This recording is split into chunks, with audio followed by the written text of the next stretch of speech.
Welcome to the Author to Authority podcast. And today I have got the honor and privilege of doing part 2 with Aurora Gregory. And we had an amazing conversation the last time, and we got into it so deep that we ran out of time to be able to cover all the areas that we wanted to. And so I highly suggest that you go back and you check out the previous episode, and you'll be able to find it at www.author-to-authority.com/podcast/ S2-EP36. So season 2 episode 36. So welcome back to the show, Aurora. Thanks so much. I'm so glad to be back with you, and I'm looking forward to finishing our conversation. And on the last podcast, we were talking about Aurora's book called Get Picked: Tips, Tricks, and Tools for Creating an Irresistible Speaker Proposal. And we also went into a little bit why speaking is such a powerful tool for building your business. And in this book, Aurora talks about the 5 elements of a speaker proposal. And we were having such a wonderful discussion. We only got through the first 2 and never got to the other 3. So I asked Aurora to come back because I think this is an important topic to cover, especially if you're an expert or a professional or an entrepreneur and you're looking to move from the one-to-one model to what I call the one-to-group model. So in the one-to-one model, it's basically you connecting with people one at a time to build your business. And there's absolutely nothing wrong with it. In fact, when you're starting your business as an entrepreneur, professional, coach, especially if you provide services, this is a great way to build your business, and it teaches you valuable skills that you need to be able to take your business to the next level.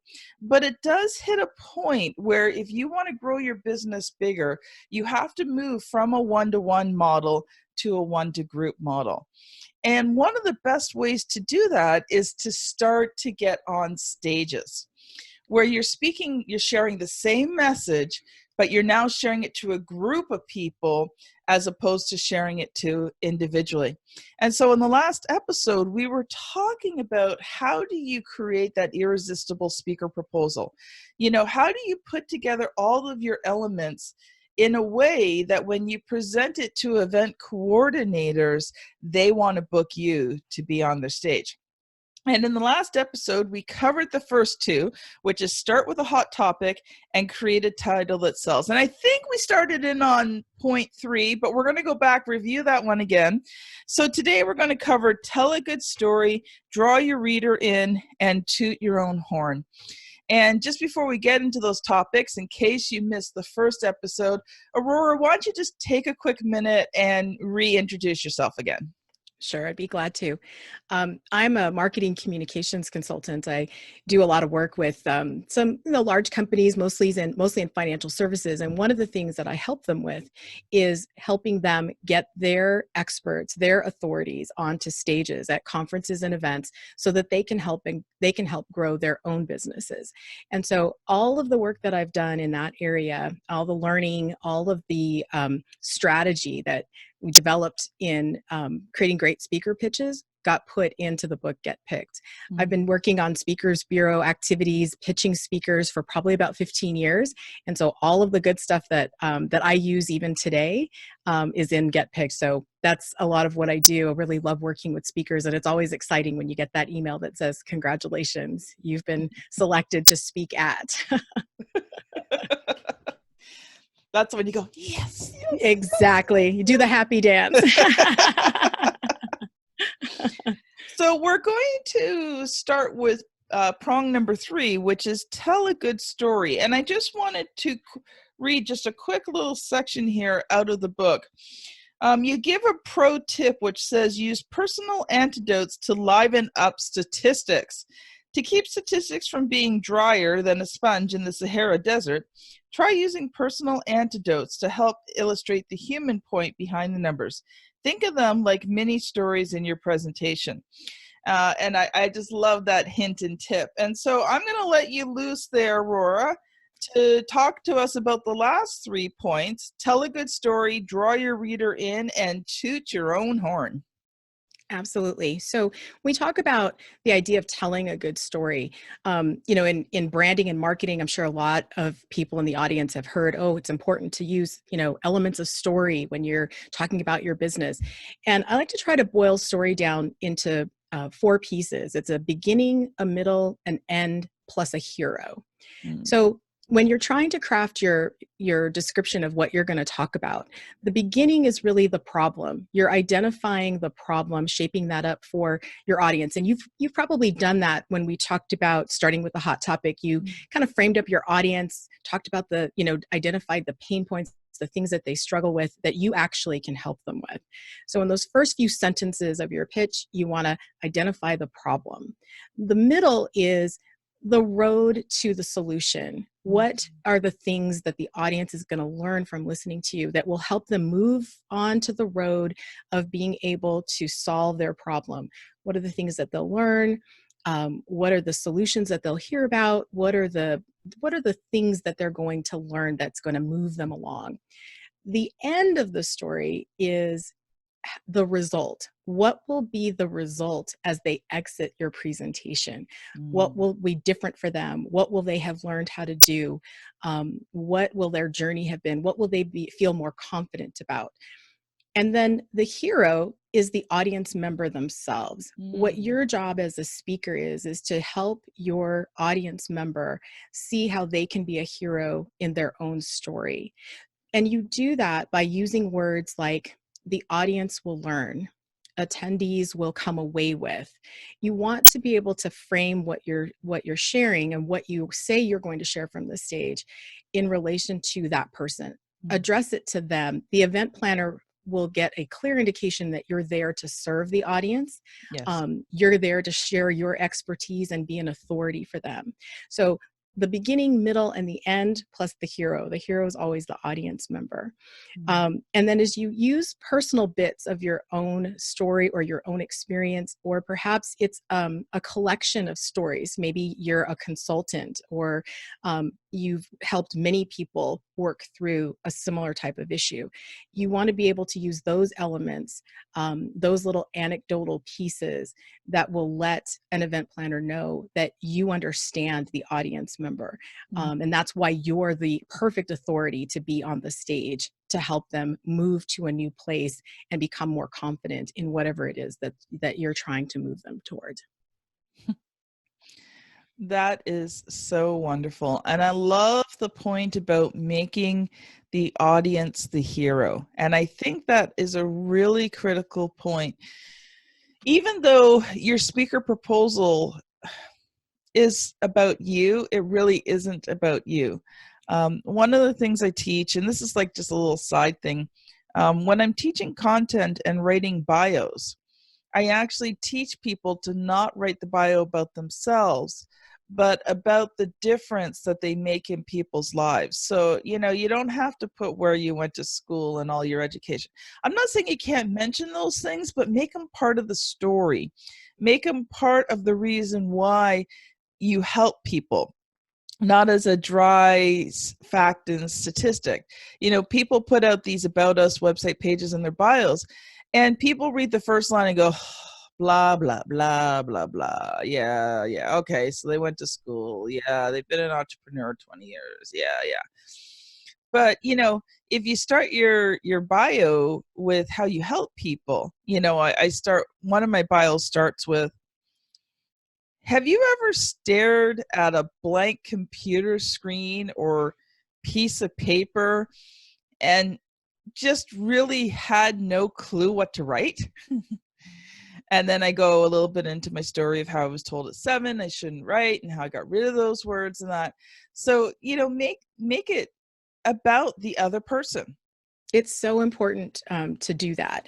Obviously, one of our goals in getting on stage is to be able to share our expertise and garner either leads or actual customers out of that experience.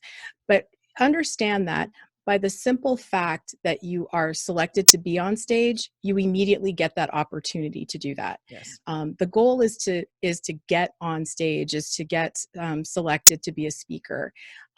Once you've done that, then by definition, you are the expert on the stage. Mm-hmm. And after that presentation, if you've done your job and you've served your audience well, then they will absolutely want to either come up front to talk to you or come to the back of the room to meet you. You will absolutely be able to garner those leads.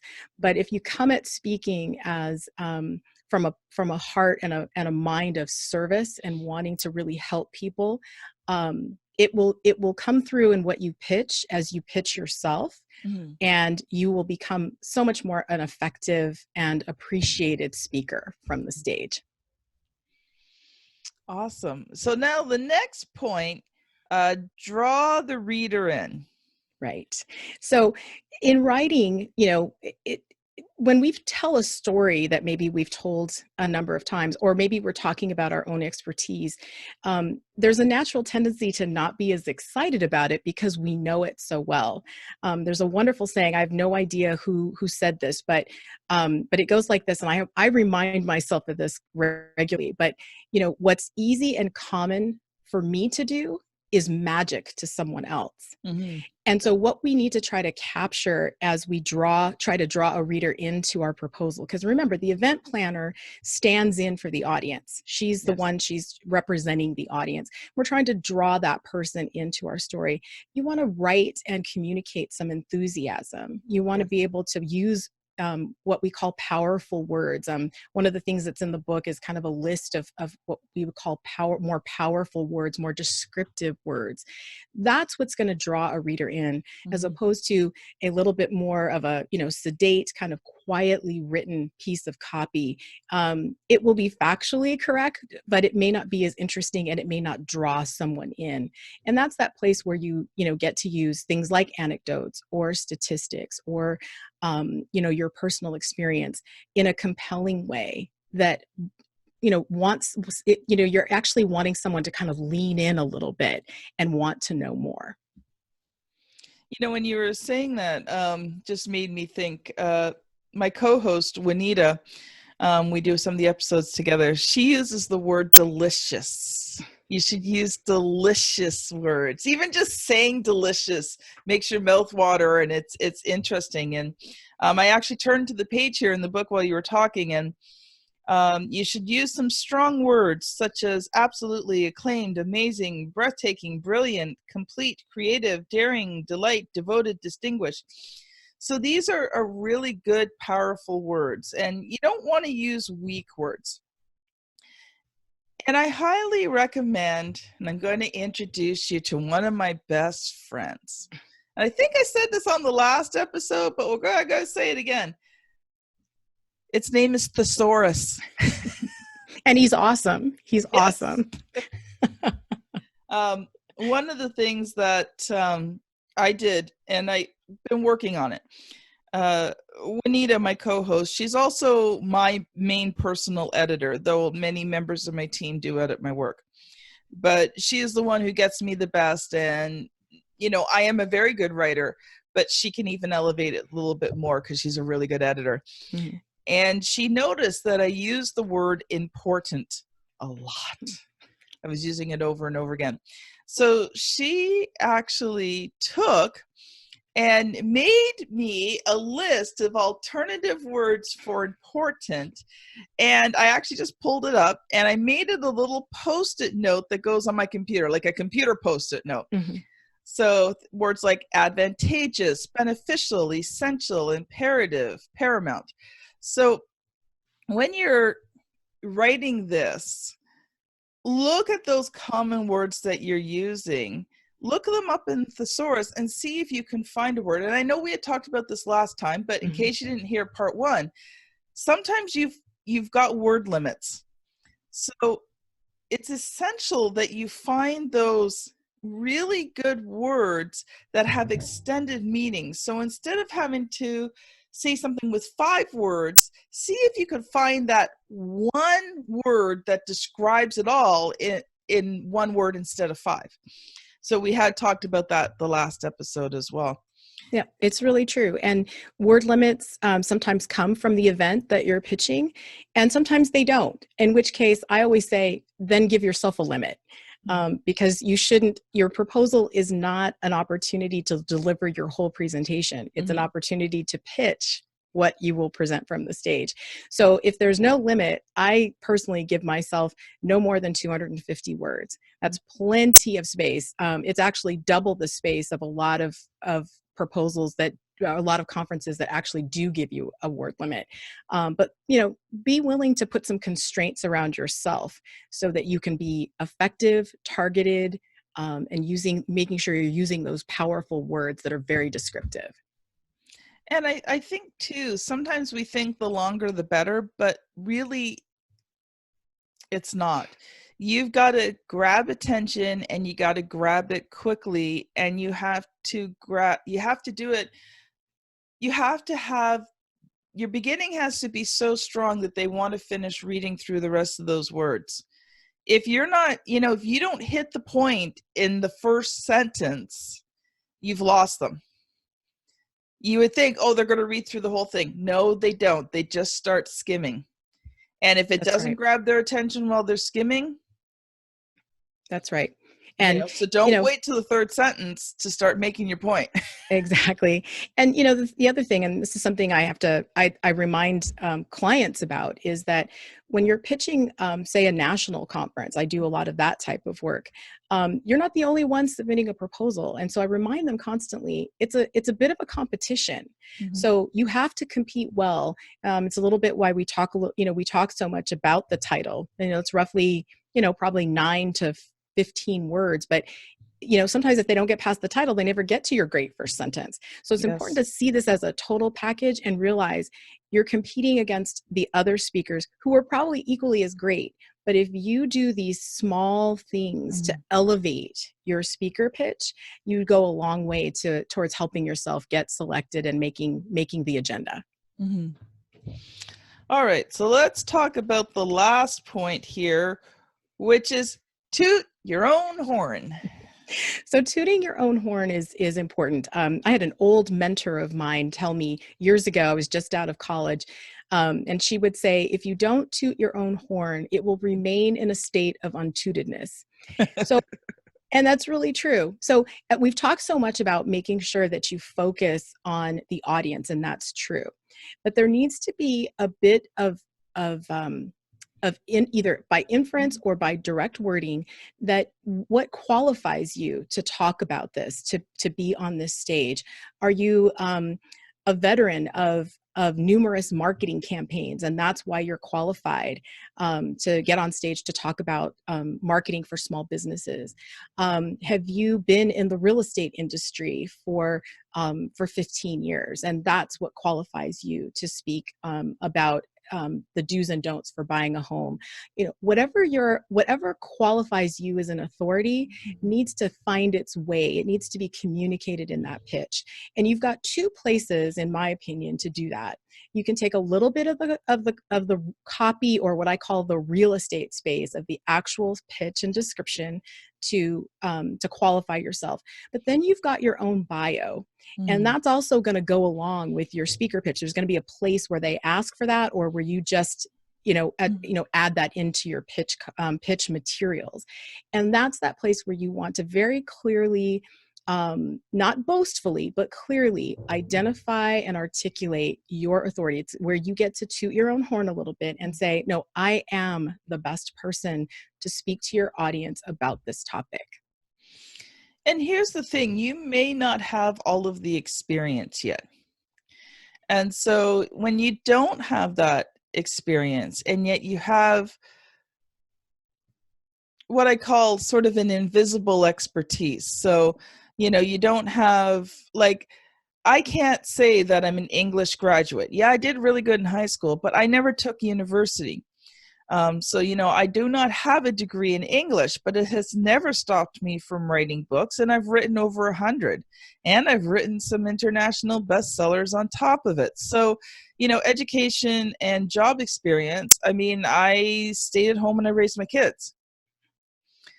So And when you don't have those things, you can still toot your own horn.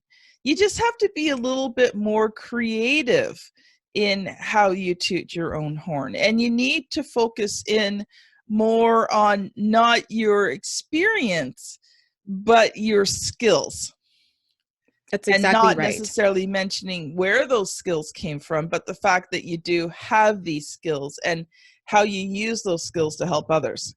It's really true. And you shouldn't let any lack of formal education or formal training deter you from claiming expertise in something that you do well. Mm-hmm. And that can be really difficult. I think there's, writing in general can feel like a bit of a daunting experience, but I think there's probably nothing harder than writing about yourself. It's really hard to create your own bio, right, Kim? Yes. It's really hard to do that. And so one of the things that I encourage people to do is, if you're struggling with that, ask some of your peers, your colleagues, your friends, ask them, what is it about my expertise in this that attracts you? Or what do you think my strengths and weaknesses in this area, what do you think they are?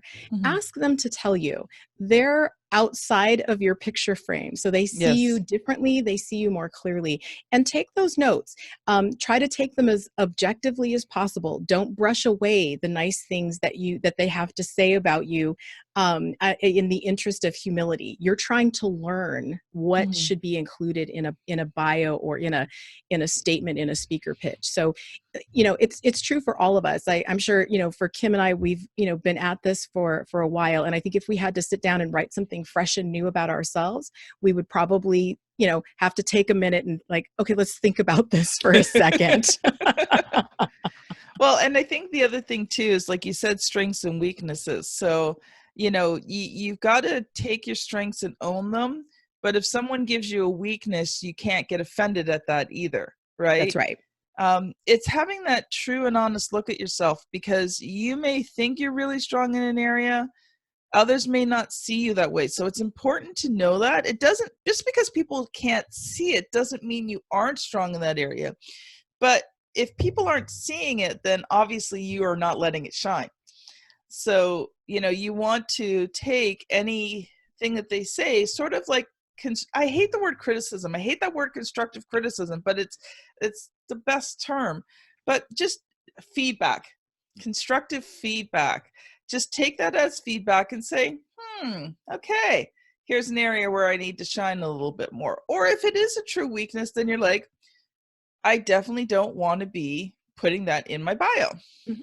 That's exactly right. And, taking that feedback, maybe it's a place where, you decide it's like, okay, I need to brush up on that, or I need to, get some more learning under that. But, to ask for that and be willing to listen, giving people permission to be honest, especially for, those people that know us well.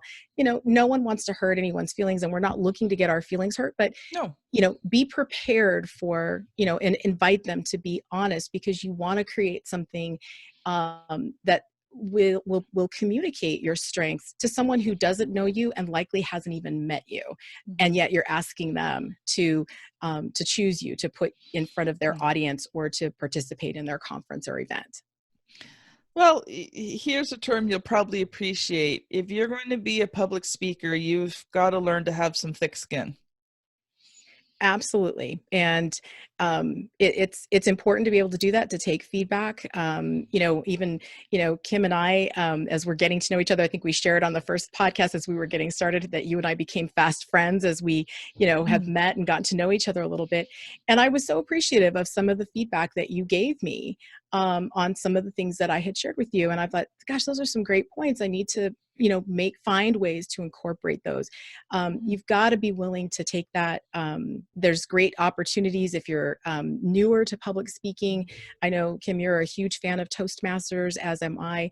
That's a great, safe place to work on your speaking skills, where you can get feedback from people who genuinely want to see you excel and grow as a speaker. Yes. And they've all been in the same place you have. Exactly. One of the things I love about Toastmasters is everybody begins by doing the exact same speech, and it's called an icebreaker. And you talk to 4 to 6 minutes, and all you do is you tell people about yourself. Yeah. And so, it's a safe environment. And, Exactly. I'm sure there's other organizations too. I don't really know any, but I know Toastmasters is international. So that's why I always love to mention it, because I had a guest on, was, I think, from India, and they have Toastmasters in India, and she's in Toastmasters. And I thought, wow, that's really cool. It's so awesome. Yeah. So, and the thing with Toastmasters too is it's very reasonably priced. Each club has a different fee. Usually you either pay yearly or bi-yearly. And the fee is two things. The fee that Toastmaster charges, and then there's additional fees because usually, like, they're a nonprofit organization. They're not a charity, but a nonprofit. So, each club has to be able to pay for the rental of their spots and different things. So, but, for, let's say, even $300 a year, I don't even think it would be that much. Like, I know my group's not anywhere near that, but let's just say even if it was $300 a year, that investment in yourself to become a better speaker, to learn how to be confident, it's incredible. Yep. And you would spend, and probably, and some of us may have spent more on online courses or other materials that, I'm sure delivered value, but didn't necessarily give us an opportunity for ongoing feedback and growth. Yes. So, I just think I agree with you. You've got to be willing to invest in yourself. And that investment needs to involve, some currency, some money, yes. And know that you're worth it. Yes. You and your business are worth investing in. Yeah, I was telling Aurora just before we came on that, I competed this week in a speech contest and evaluation contest, and I got first place. So yay, that was so exciting. And now I'm going on to the next level. But one of the amazing things that happened at the contest was the fact that I had quite a few people who I really know, love, and respect give me feedback on the speech so that I did, so that now I can take that feedback, and over the next couple of weeks, refine my speech even more so that when I go to the competition, I've just brought it to the next level. So, and it doesn't matter really how long you've been speaking for, you can always get better. Always. And the feedback that you receive, and whether it's even Toastmasters or not, find ways of getting feedback on your speaking. When you're speaking, you can't see the trees for the forest. I know it's the saying's the other way, but it's true. When you're speaking, you're standing in the middle of the forest and you can't see the trees anymore.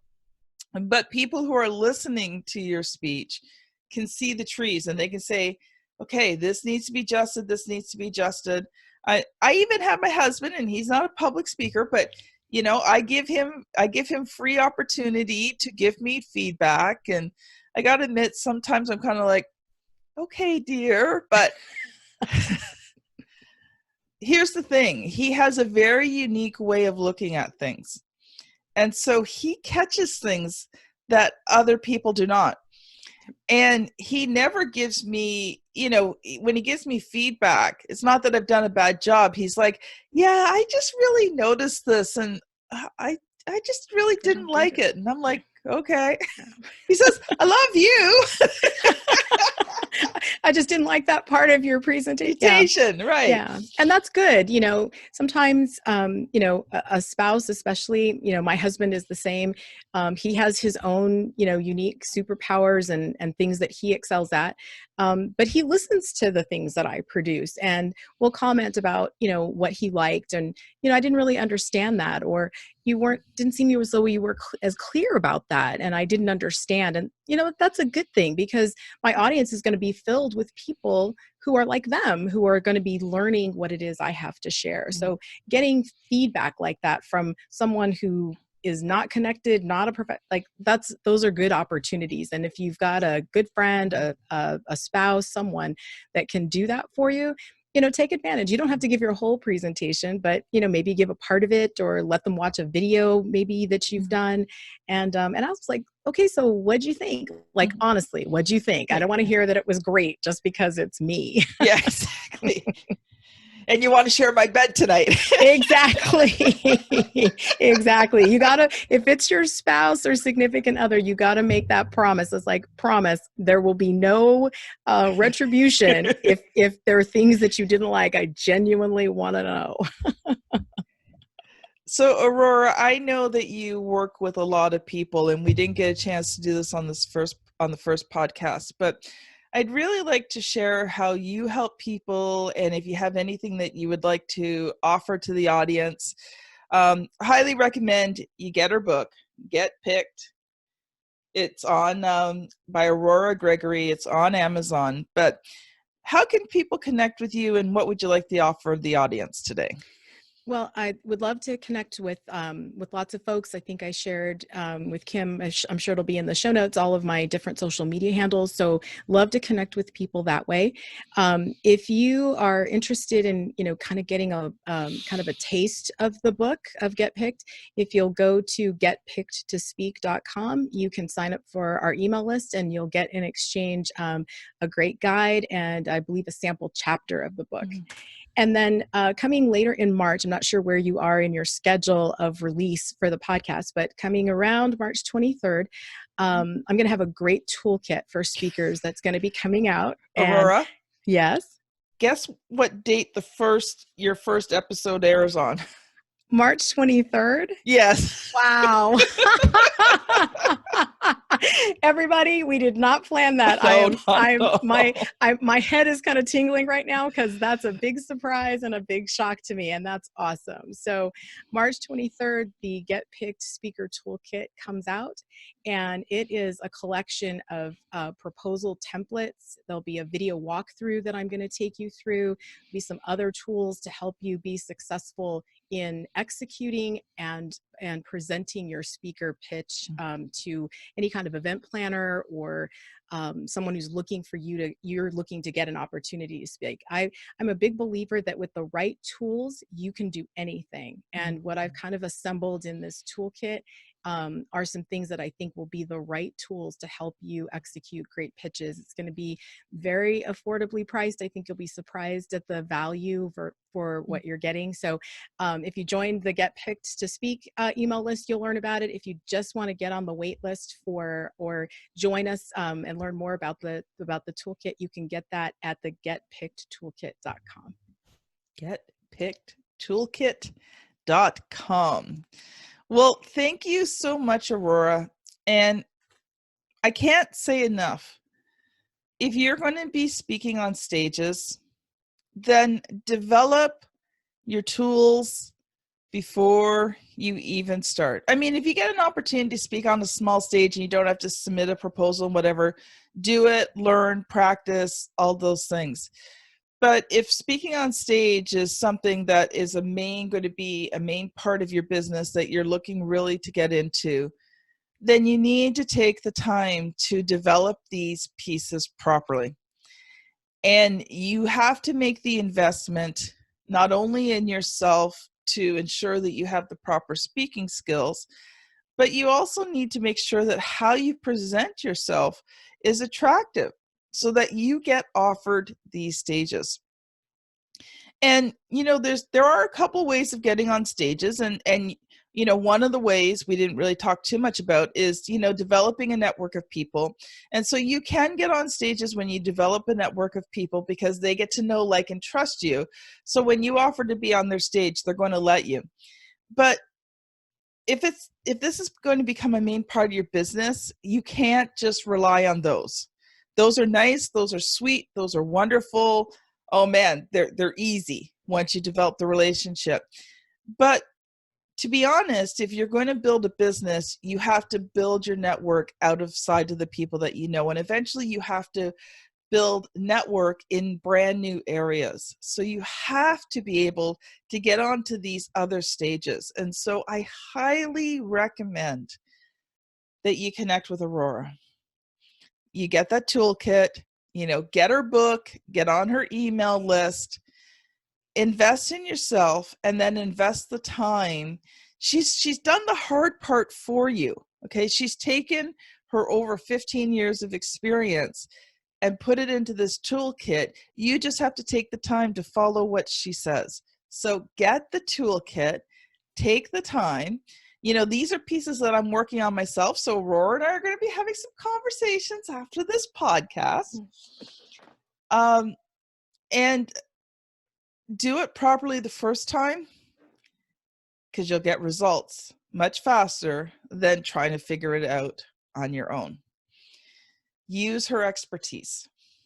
So Aurora, thank you so much for coming back on again to finish what we had started in the first one. I am so thankful for you and for the knowledge that you have given our audience.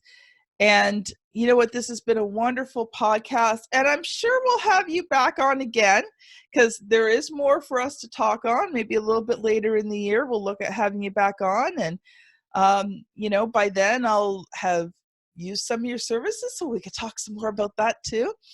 And it has been a wonderful interview. So thank you so much, Aurora. This has been Aurora Gregory and Kim Thompson-Pinder on the Author to Authority podcast. We will see you on the very next episode. Bye now.